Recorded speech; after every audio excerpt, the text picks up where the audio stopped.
I've seen really severe type 2 diabetics and get reasonably good results is that when we resect a portion of the stomach and we deviate the biliary stream, we're changing the absorption of glucose as well.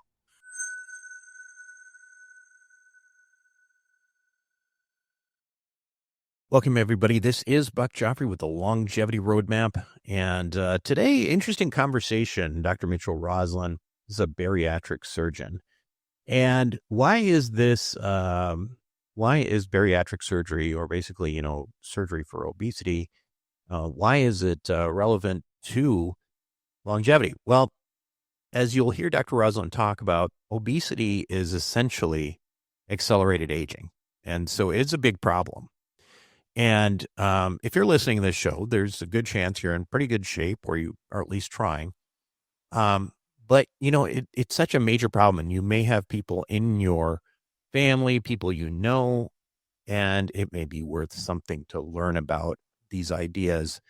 The big picture here is that it's not, bariatric surgery. We're talking about, you may have heard of stapling the stomach or all that kind of stuff that you hear in the popular news and that kind of thing. The types of procedures that are being done now is by people like Dr. Roslin. They are not only to help with obesity, but also to help with severely resistant diabetes. And so it's interesting. It's not just, you are changing the mechanics of the gastrointestinal system. But for example, the absorption of glucose, which we know a lot of us use glucose monitors, that kind of thing, is most significant in the first part of the intestine, part of the duodenum. And some of these procedures, they essentially, bypass that, remove that part of the intestine. And so it significantly decreases the amount of volatility in blood sugar. And also, it's another interesting thing that, the stomach, it used to be that, you'd remove most of the stomach, whatever, but leaving the last part of the stomach, the pylorus, is important, because if you don't, food goes to the intestine very, very quickly. And then you get that massive amount of volatility into that first part of the intestine. So it's an interesting thing. If you're a surgeon, especially, this will be very interesting to you. Or a physician, and you know the anatomy. If you don't know the anatomy, you might want to pick up pull up an anatomy book while you're listening to him speak about the anatomical part of this, the surgical part of this, because I think you'll find it really fascinating. Even if you don't, there's a lot of interesting information in here just about obesity and his findings on that, what causes recalcitrant obesity, that kind of thing. Anyway, hope you enjoy it. And, again, think about the people in your life who may actually require this despite all their efforts. And we'll have that interview right after these messages. Hey, longevity enthusiasts, it's time to take it to the next level. I've been fine-tuning my longevity regimen for years, and I look better and feel better than I did a decade ago. In fact, my blood work is even better than it was back then. And it's all because of my data-driven regimen, and it's inspired me to create a course and community just for you. It's called the Longevity Roadmap, and I urge you to check it out.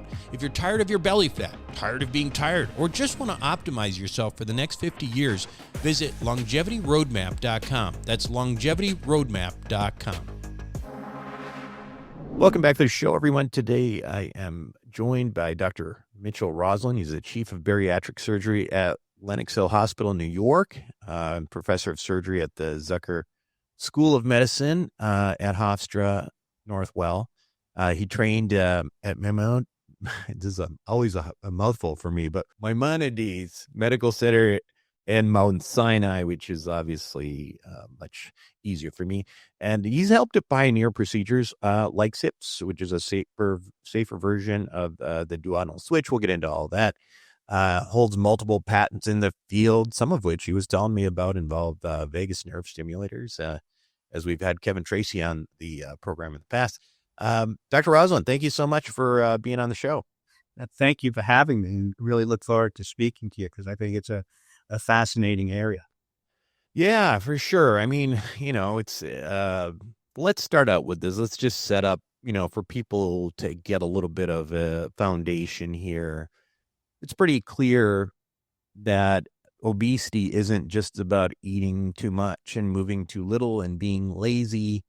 I mean, maybe for some people it is, but there are others that have a real problem here that is sort of out of control in many cases. So, from your perspective, I guess as a metabolic surgeon, what are the key biological and hormonal mechanisms that drive that kind of obesity, which is not easily controlled?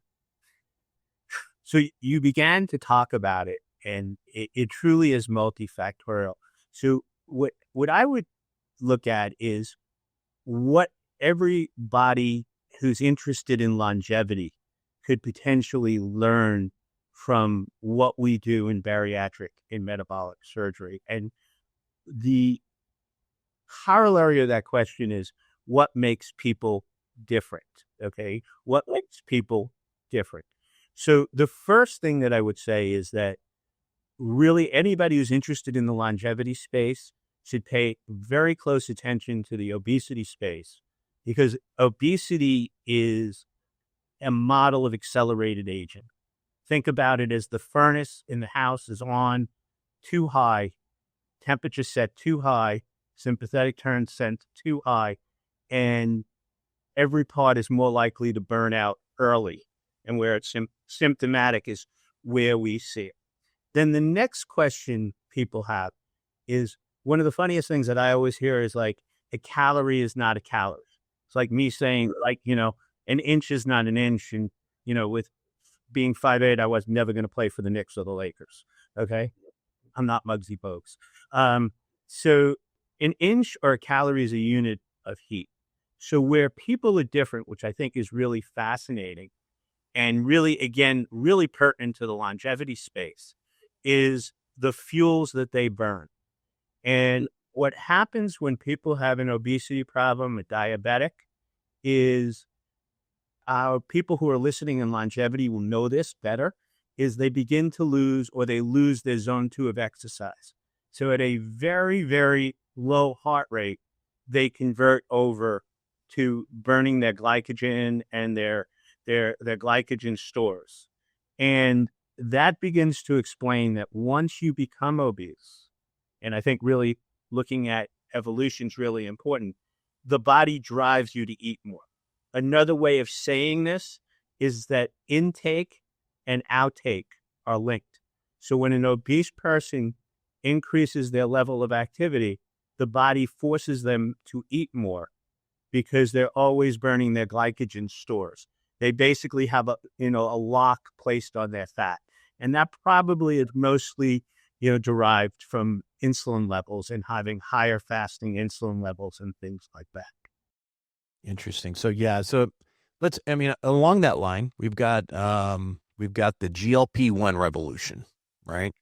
Semaglutide, tirzepatide, in many cases, really changed the landscape, right? I mean, for some people, they are like truly a miracle drug. I've seen it in my own neighborhood, and parents at school that I saw were, grossly overweight, and all of a sudden they look great. So I guess the question is, how are there must be people who are resistant to this, and how do they become sort of resistant to these kinds of things? If, going back to your comment that this is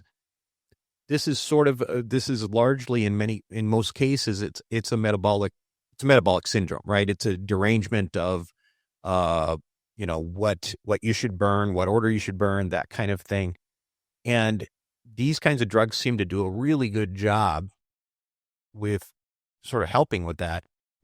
Why are some people not responsive to them? So again, you've been a doctor for a long time. Ozempic was first approved by the FDA in 2017, right? did anybody come on your show and say diabetes was cured? And the answer is the more insulin resistant you are and the larger you are, the lower your weight loss. So diabetics lose about half as much weight, which makes sense because there's still incretins in the insulin pathway. So, recently you've seen more articles about Ozempic trying to macro dose. But again, with people who have very high body mass indexes or who are truly diabetic or truly insulin resistant, they're going to have less weight loss.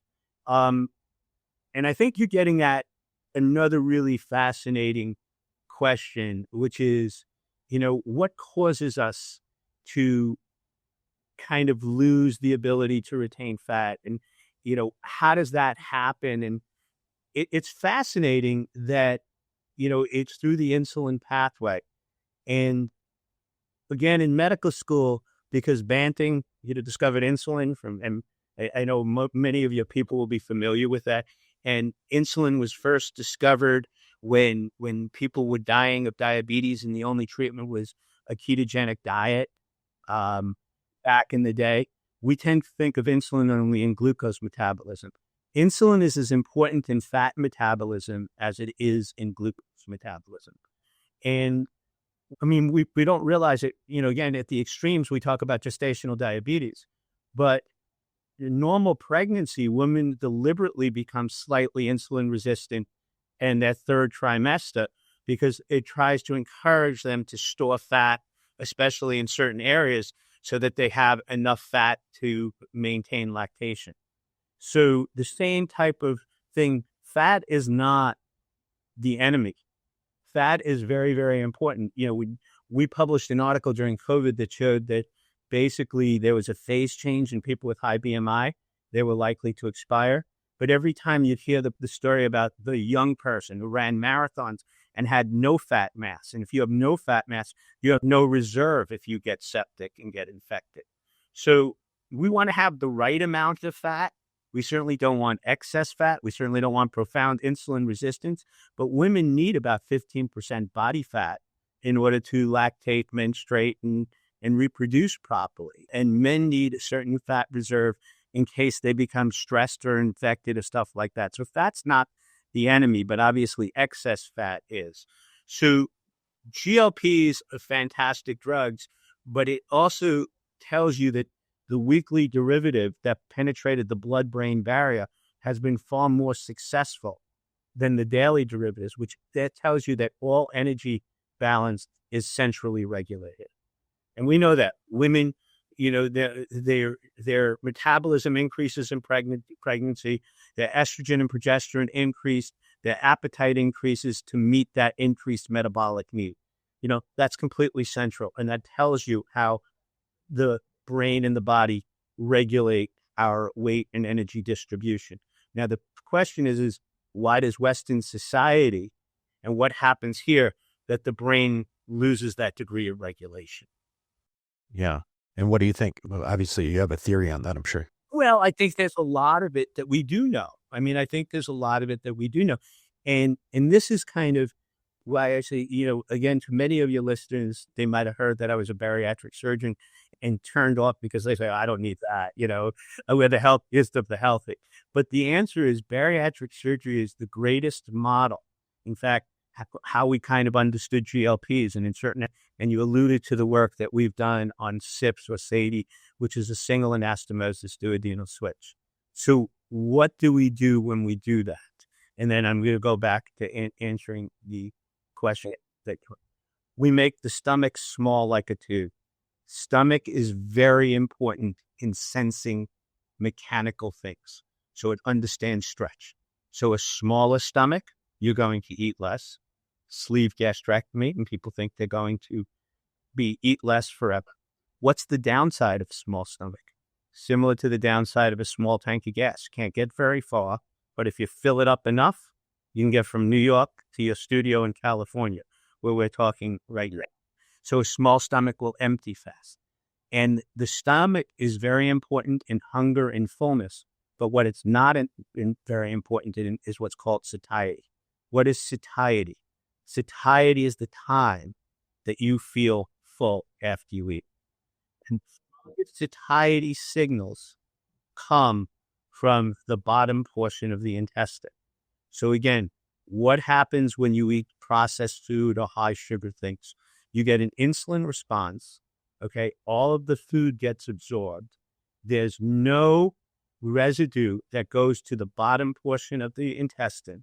That's where most of your endocrine cells, see, GLPs come from the gut. The science that Novo Nordisk mastered, and then Lilly, was taking these things called incretins that had very short half-life and stabilizing them.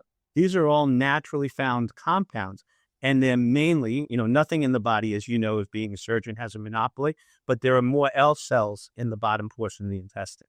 So in bariatric surgery, when I take a sleeve and then I detour the food, so it's only going to the bottom half of the intestine, so it's not going to the proximal half of the intestine, our GLP goes up about 12-fold.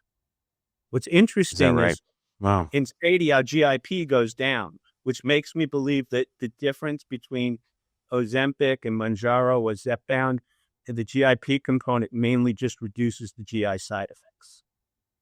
Right. Did I lose everybody there? Well, I want to make sure we kind of go back. I want to spend a little bit of time talking about the surgical innovations and this is going to be a tough one because not everybody who's listening is a physician, but I sort of want to try to make people kind of understand, they might have heard of gastric bypasses or stomach stapling, but they don't know exactly what it means. Maybe if you would, can you lay out in some of the main types of weight loss surgeries? It might be helpful if we just start with anatomy 101, stomach, pylorus, and all that, and then connect it. We got a smart group here, so essentially, the way food starts, we start, in our mouth, and our mouth is actually digestive. Actually, sugars are broken down by salivary amylase that's there. And then the food goes into a tube that connects the mouth to the stomach, where it travels through your chest, and you're going to get into your abdomen, where the stomach is there to store food. Stomach is a very, very interesting organ, has a fair amount of functions. It functions as a defense organ. So for years, we thought it was sterile because it's high acidic. Do you ever realize why Fido can go in the backyard, eat something on the ground, not get sick? But if you do that, you'll be very, very sick because their stomachs are still very, very acidic. First thing the stomach does when you eat is actually it receptively relaxes so you don't get full after one gulp of food, okay? The stomach then kind of breaks the food down into a chyme, and then it's passed to the first portion of the intestine or the duodenum. And that's where the juices from the pancreas and the liver and probably stimulates the greatest degree of insulin production are in the proximal portion of the intestine. What's very, very interesting, and we don't talk about it a lot, is that most glucose absorption actually is active, meaning that it requires energy and it requires sodium, and it takes place in the first portion of the intestine. So the real first operation to hit mainstream wasn't the first weight loss operation. So the whole note of bariatric surgery is when people had their stomach resected, mainly for ulcer disease, they lost weight. So that started a thought process. Could the stomach be altered in people who were really, really severely obese to get them to lose weight? In the first operation, it kind of was done in widespread. It wasn't the first. It was called a vertical banded gastroplasty. So if you're my age, and I'll be 63 in December, you'll remember the old television shows like St. Elsewhere, and they always had a gastric stapling on. They were alluding to what they called the stomach stapling, and it was exactly that. You would staple the stomach, put a ring around it, and it would make it hard for it to eat. Okay? Okay. Yep. I guess the best way to say it, Everett Koop, the Surgeon General in the Reagan administration, probably the last Surgeon General I can name too. Me too. It used to be like a real position, right? Yeah, it did. Yeah, you're right. Okay. See Everett Koop. Yep. Okay. Comes out with the fact that AIDS, which was the big medical thing, was the biggest health problem. Obesity and a sedentary lifestyle, whole obesity epidemic happens. And then kind of really at the beginning of my career, amazing things happen, and I just wrote something about this. 1996, I first kind of became, because the first people were using laparoscopic surgery to do minimally invasive surgery. I went to the first Bariatric Surgical Society meeting that I went to in 1996. There were 6 exhibitors slammed into a room that was smaller than my office. 5 years later, because Walter Porres of East Carolina wrote an article that surgery could be the best treatment for diabetes. And we're able to do these procedures through small holes laparoscopically. We had endoscopic staplers and powered instruments. There are now 1,700 people in Washington, D.C., bariatric surgery. Later, around that year, our group operated on Al Roker. Deborah Voigt, who was a famous soprano, had surgery at Lenox Hill Hospital for diabetes. That was on 60 Minutes. And bariatric surgery moves into the mainstream. And the operation at that time was gastric bypass. Grew up with it, thought it was fantastic. And then I really started to study obesity. And gastric bypass is still one of the most common operations done. What happens when you do a gastric bypass is you make the stomach the size of a golf ball, and then you bypass the first portion of the intestine, and you bring one loop up where food goes and another loop down, so that you basically have a loop of intestine where there's only food, a loop of intestine where there's only digestive enzymes, and a loop where the two mix, called the compound. So people thought gastric bypass, great operation. And then a few years later, I started seeing patients whose weight was coming back from bypass. And any operation or any treatment, they'll be recidivism. But they all gave me the same history, that they would, be relatively satisfied during the day. They'd come home, they'd eat something, and usually it wouldn't be, it would be more likely a processed food. They'd feel energy jolt, and all of a sudden then they'd feel crashing, and they'd go through this loop. And what I realized is that gastric bypass promotes what your listeners would understand as glucose variability. So it does cure diabetes, but the way it does so is by having a lot of high sugars and a lot of low sugars, so they average. And you're getting a high insulin level after you eat, which then crashes you. So what do you do later? You eat. And you're always on this roller coaster. To me, I began to say, this doesn't make sense. Like if I go see any dietitian in the country or any obesity expert in the country, what they're asking me to do is eat protein and fiber so that my insulin levels don't go up and down. So how could the gold standard surgical operation have the most glucose variability? And we did a lot of research on that. So it started the quest to try to find a way of doing bariatric surgery in a way where we didn't have the tails up and down in bariatric surgery and have less glucose variability, which is why I know that every bariatric surgeons go, oh, it's too much this, too much that, or he only does it for weight loss. No, hogwash. I did it because there's too much glucose variability, and that if you actually do a SATI or a SIPS right, you see much less glucose variability. Now, again, you alluded to... So Dr. Roslin, one thing is just for clarity for the audience, why the glucose variability? Like what was causing the glucose variability? Because what happens is, what does the intestine do? The intestine absorbs food. It's the same thing that can give gastric bypass patients potentially ETOH. So if you eat something, the mouth breaks it down, goes straight into the intestine. The intestine's where we absorb. So the speed to it getting to the bloodstream increases. Got it. So you were reducing the amount of food, but you weren't taking away the metabolic issue. Well, to some extent. I mean, there's no one factor, but there's a lot of glucose variability in hyperinsulinemic hypoglycemia. So we postulated, because we're mechanics, we were surgeons. You were a surgeon, everything had a mechanical solution back in that day. But if we preserve the pyloric valve, which is what controls the emptying of stomach, we would, solve the problem. Right, because you would slow it down. You would slow down the food actually going into the intestines, which was the speed was probably what was creating all the variability, right? Correct. And that was a great hypothesis, except then we studied sleeve gastrectomy, duodenal switch, and gastric bypass, and we found that gastric bypass had the most glucose variability.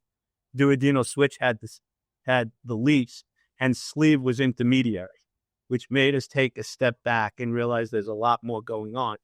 And what I think really happens to some extent, which is why I've seen really severe type 2 diabetics and get reasonably good results, is that when we resect a portion of the stomach and we deviate the biliary stream, we're changing the absorption of glucose as well.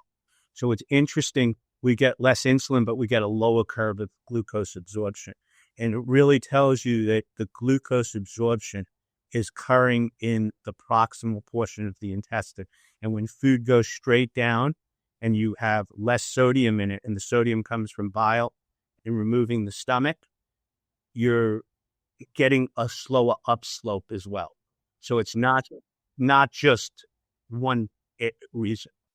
So just along that lines, take us through that, because you were talking about a few things here, but we want to make sure that we kind of sort of evolve into the procedure that you ultimately are doing now that seems to work better. So you had the gastric bypass, and then describe the sleeve.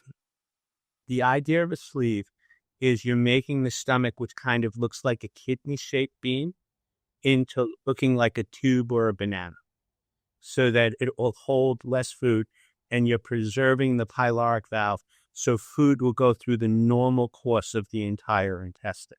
So one of the reasons that's appealing to patients is that it doesn't change the way they theoretically would absorb food. The downside of that is that the small stomach at times will empty quicker, and you don't get the same hormonal results that when you add. Right. So it wasn't solving the insulin variability. Well, it does not the insulin variability. Again, any weight loss will work for insulin resistance in diabetes, but it's not going to have as strong an effect. One of the issues with our business is teasing out how much is due to the weight loss or eating differently, and how much is due because of the anatomical rearrangement, if that makes sense. Because everyone eats differently, which is why there's such a big Hawthorne or placebo effect with any procedure. So the one that you ended up on, this is the SIPS. Describe exactly how that works. Okay. So what we do, and again, this is a procedure I use, if you're really kind of, body mass index is more than 45 to 50, I find that most people, what I tell them is the stomach gets weight off. In other words, if you make the stomach small, you'll lose weight, but manipulating the intestine is what keeps it off. So for people who have a really significant, so in other words, normal BMI is 25 and they're above 50. So we call class 4, or people who are on insulin, for their type 2 diabetes, meaning they make too much insulin, but they're so insulin resistant that they're on insulin. I think it's best to combine a stomach and intestinal approach. And rather than a gastric bypass, what I like to do is do a sleeve gastrectomy that's slightly bigger, preserve the valve, and then the first portion of the intestine is called the duodenum. And just slightly past there, I divide the duodenum. And then the intestine is about the curvy structure that people know. The intestine in the human being is probably about 22 to 24 feet. And that what we'll do is we'll plug the food in so it's halfway down. So it's about 12 feet from the bottom, so-called into the ileum or distal jejunum. And that's the part. Well, think about how the body's designed, okay? When residue, people always say processed food is bad. And you ask them, why is processed food is bad? And they go, well, it gives you insulin resistance and diabetes. But explain the physiology to me. What happens when people eat processed food? When people eat processed food, basically you're taking out the undigestible contents and making everything digestible. So what happens is there's no residue hitting the bottom portion of the intestine. When there's no residue hitting the bottom portion of the intestine, you're always going to be hungry. So that's why you eat these foods and they're not filling. And understanding this is, I think, really important to your audience because it clarifies some of the diet mysteries. So what we do is we take advantage. So we detour the food so it goes to the bottom portion of the intestine. Another way of explaining this to give some idea to this is that if you have Montezuma's revenge and things are passing through you, no one's hungry, right? You're not hungry. Same process. When full food hits the bottom portion of the intestine, you remain satiated. And satiety is really the holy grail. So going back to GLPs, okay, there's only one way for anybody to lose weight loss, and that's a sustained deprivation in calories. What surgery and GLPs at different levels and for different patients do is they eliminate the food noise so that you can maintain that caloric deprivation for a long period of time. And then it kind of duplicates what happened in nature years ago, where we become insulin resistant before the drought, so we'd store fat, and then we kind of eat much less and have caloric deprivation and get rid of our insulin resistance. So what medications and surgery do is they allow you to maintain a caloric deprivation without food noise and being miserable. Can you explain the difference between what you're doing compared to like a traditional duodenal switch? So the traditional duodenal switch was pretty much the same as a Roux-en-Y gastric bypass. And again, and I always love, I think that understanding surgery and understanding obesity, evolution, and history is so really, really, really important. So the original duodenal switch was an operation, did a sleeve gastrectomy, okay? And then you divided the intestine and you basically had an alimentary limb where there was only food, and that was usually about 1.5 meters. And then a very, very small area that they called the common channel that was anywhere from 50 to 100 centimeters, okay? And the rest of the bowel just had digestible juices in it, and they didn't mix. And the idea of having the very short common channel is that the food wouldn't mix with the digestive juices. But realize that the body can absorb carbohydrates, to some degree protein. What the body can't absorb with digestive contents without bile and lipase is fat, okay? So the original duodenal switch came from a time when the number one consensus, I know how your listeners will be amazed, but the number one consensus back when these operations started in the 1980s and 90s was that fat caused obesity, okay? That fat was the leading cause of obesity. So having a short common channel and the inability to absorb fat made sense. So again, when we came along, we said, you don't need a short common channel. We don't need people pooping 6 times a day to get them to lose weight. We can take advantage of the physiology, bypass less of the intestine. We didn't need to do a Roux-en-Y, and then there are other technical things to do it. And we can make this operation less malabsorptive, because the issue with obesity, okay, again, no matter how you do it, is on one hand, you want to lose excess fat without losing bone, muscle, and lean tissue mass. Even with Ozempic, people are losing about 40% of their lean muscle mass. So really, really, really important for people listening to this with weight loss. They have to have adequate protein intake. And again, just having the bricks isn't enough. They actually have to do something with the bricks, resistance training and things like that. Let's talk about just in terms of your algorithm for who would qualify for this. Do you do GLP-1 trials? How do you get to the point where you decide somebody's appropriate for surgery? It's a great question. And I think it's really kind of an amazing question. And I think it's something that we really need to tackle. So right now, unfortunately, the way obesity and weight management is practiced is basically based on patient interest and who's interested in getting things. And that's really sad because when you have, we just recently did a study where we looked at, the different cohorts at different ages.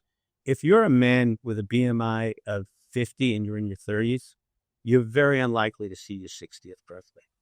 Women maybe get 5 to 10 years. Yet, if you look at 68% of the prescriptions that are given for weight loss medications, they go to females. I think that may be awesome, but it just goes to show that we're really treating the people who are mostly weight concerned. And the same thing happens with treatment of people. People are asked, well, you know, do you want your obesity treated? Yes or no? Well, how would you like it treated? And they may say, well, I'm willing to have medicines, but I'm not willing to have surgery.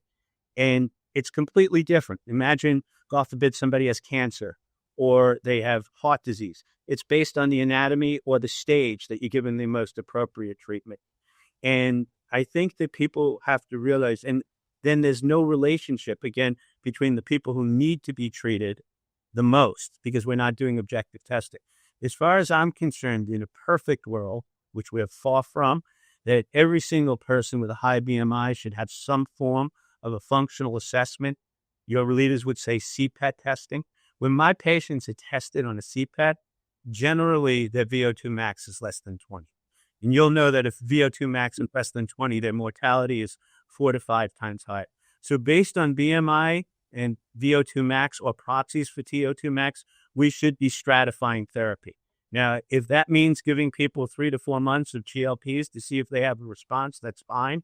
But we really need to understand that severe obesity, especially with metabolic type derangement, is a life-threatening disease, riskier than or as risky as anything else that we stage. And yet we don't do that. Again, you come into the hospital and somebody's severely obese and they come in because they have respiratory or they have cellulitis. No one tracks that data. It goes down as an exacerbation of COPD. Or somebody who's really heavy, who comes in with heart failure, goes down as heart failure. We need to kind of start keeping that, and we'll realize just how deadly class 4 obesity is. You don't have to agree or disagree, but just go outside. You'll see a lot of young people who are double normal weight, who are 25 to 45. You don't see too many who are 55 to 70. Yeah, those numbers are going up, aren't they? Do you have any statistics on that? Yeah. So, again, when I used to quote that maybe 5 to 6% of the population had a body mass index of 40. That number is comfortably 10%. And the amount of people that have a body mass index of 50 is comfortably at least 2% of the population. Yet very few of those people are getting treated. And certainly the number of people with a BMI greater than 50, I don't think it's likely that they would do well with just medications alone long term. And again, one of the reasons bariatric surgical numbers have declined is because there's just been an expansion and a transfer of the people who are weight concerned. But we really have to do a better job of staging obesity as a disease itself. Yeah. Interesting stuff. Where can we learn more? I mean, people might have, questions for their family members, some ideas, stuff like that. What are some good resources for people to check out? So I think I really been really, truly impressed by the work of Arya Sharma, who was a Canadian researcher, Dr. Sharma. You know what I loved about Dr. Sharma's work? And I think this is really the most important thing. And I think we have to give a lot of credit from the longevity place, people like yourself and podcasts, is that Dr. Sharma put obesity into a staging system with functional impairment and trying to get treatment based on that. So the Edmonton obesity staging system. So I think looking at where you stand is really, really kind of important. I think that podcasters like yourself have done a remarkable job. I mean, I think, you know, bringing to light so much of the education. And the reason why I'm on this show is that because I said obesity is accelerated aging, all of the things with longevity that people like, you know, Peter Attia talk about on a regular basis in their podcasts. Well, what are they mostly? I mean, we can talk and argue about caloric restriction, whether that really is beneficial. Okay. Metformin was certainly a diabetes drug. And I know whether it's really a longevity agent, controversial. The best treatment we've ever had from a gerontologic effect has been bariatric surgery. You know, it's the only thing that's shown to increase CPAT, reduce the Framingham risk score, especially for appropriate people to do that. I think that, so the podcasts out there, yourself, Gabrielle Lyons, Peter Attias, unfortunately, you guys are more up to date than the medical literature is. Because, you know, I can say this, I've learned more from exercise physiologists, or as much as I have in new fields. I think understanding, you know, the work of people like Gary Taubes, and I don't think is really, really important. I think there's Richard Johnson, reading his books, fantastic books that explain from an evolutionary standpoint, insulin sensitivity, who's a nephrologist from University of Colorado. Outstanding. I loved reading that stuff. I think reading Michael Pollan's books, you know, on the omnivore's dilemma, absolutely, absolutely fantastic stuff. You know, Marion Nestle's basic book on, you know, I forgot, on nutrition. I'm blanking on the name. Fantastic resource. And I think from Cleveland Clinic, you know, functional medicine, great. But food, what the heck to eat? You know, food, what the heck to eat, I think is a great resource. Then I also think that what the job of people like myself is to kind of simplify the message.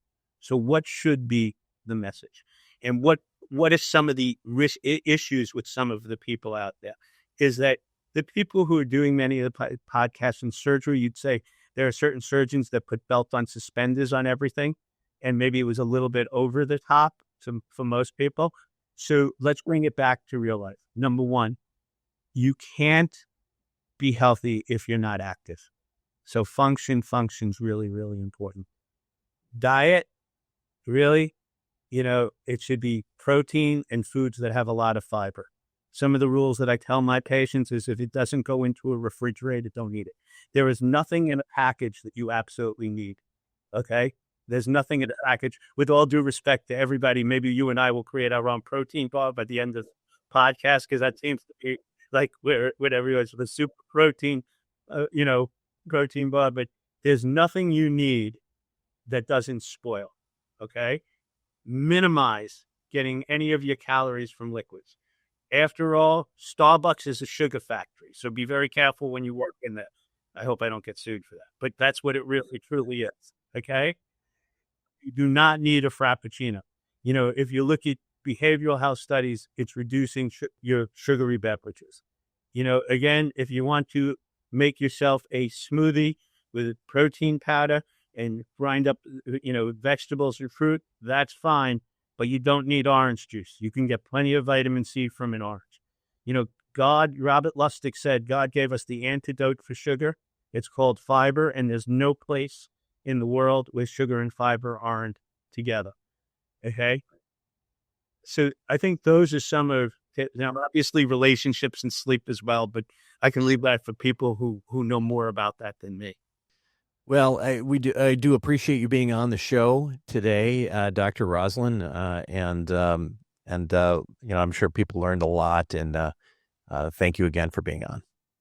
Thank you. Thanks for listening. A quick reminder that while I am in fact a surgeon, nothing I say should be construed as medical advice. Now make sure to include your physician in any medical decisions you make. And also, if you're enjoying the show, please make sure to show your support with a like, share, or subscribe.